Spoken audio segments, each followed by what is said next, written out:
All right, so the most likely cause of parvo to your puppies is very preventable. Most likely, this is the most likely cause of parvo in your puppies. But the good news is it's very easy to prevent that from ever occurring in your pup. That's all it takes.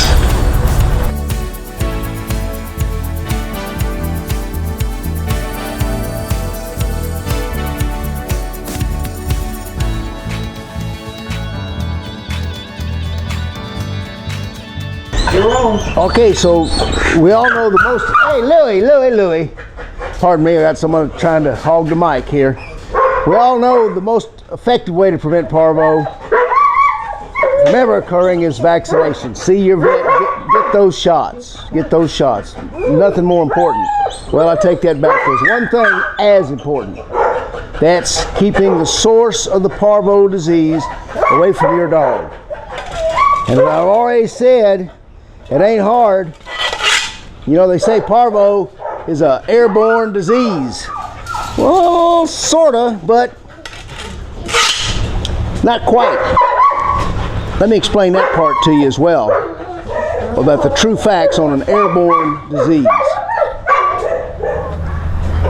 All right, folks, pooper scooping, greatly underrated, maybe misunderstood. Parvo, mostly misunderstood, not underrated. Probably the largest killer of puppies besides puppy mills in the country today.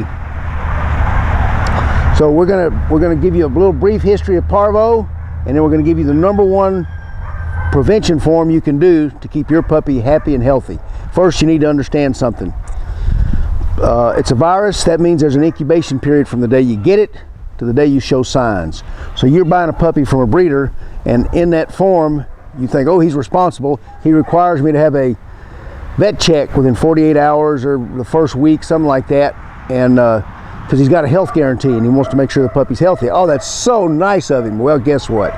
What he's doing is covering his own, because he knows that parvo is not going to manifest like any virus. It's got to incubate.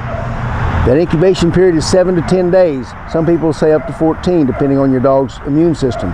So you can take that puppy home. You can go 2 days later to your vet. He's going to give him a clean bill of health because nothing shows yet. When the incubation period ends, 7 to 10 days later, all of a sudden he's going to kind of quit eating and he's not going to be as active. You're going to run straight to your vet. The vet's going to run the test. He's going to say, parvo. You're going to call your breeder. You're going to say, oh, my puppy's got parvo. I'm bringing you the vet bill. And the breeder's going to say, oh, no. You did a health check 2 days after you got him out of here, and he was clean. He must have got parvo from you. Well, now you know better.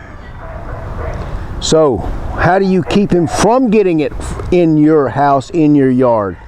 They claim that parvo is an airborne virus. I don't know how well viruses float on a breeze, but I do know a way that they can fly to your house.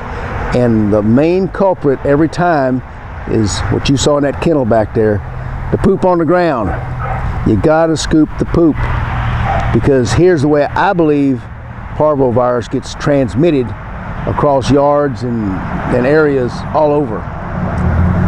It's not that the wind picks up the virus itself, which can live for years and years in the soil. So if your neighbor had a pup a year ago and it died of parvo, that virus can still be right there. And what happens is, if he never picked up the poop in that yard, a fly buzzes around, maybe just from the odor of where that poop had been, and he lands right there, or he lands on a fresh pile of poop, whichever. When that fly lands, flies' legs have all sorts of little hairy protuberances that pick up any kind of virus, any kind of bacteria. They'll land in the poop, they'll get up, they'll fly, they'll go looking for their next meal. About that time they come to your yard, they land in your yard, and they walk around on your patio picnic table. They land on your pup's poop. Your pup comes along, goes sniff, sniff. 2 weeks later, your pup's really sick. I would just a guess on my part, no facts, but I would guess that probably 50% of all parvo is contracted that way. That's another reason it's very important. If you saw our video on how to find a breeder for you, or how to buy a puppy, and I said the most important thing you can do is the nose test. If you're going to go get a pup from anybody, backyard breeder, puppy mill, world champion producer, the first thing you're going to do when you step out is a nose test. If they're not keeping that place clean, the likelihood of your puppy coming down contracting parvo while he's there is greatly increased. Greatly increased. So nose test when you go to the breeder, scoop the poop when you get to the house, keep it picked up, get to your vet, get your vaccinations. You should be raising a really healthy dog for a lot of years to come. And there are not many things I enjoy more than the relationships I've had with some of my dogs for 10, 12 years. So hope you get to join me in that relationship. And if you don't, you can go inside, click like, subscribe.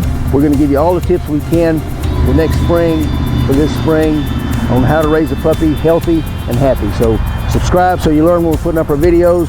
And remember, if you got any questions or you want to comment on anything, don't hesitate. Just give us a shout, Facebook it, put a comment down here. We'll be glad to answer any questions you have. Thanks.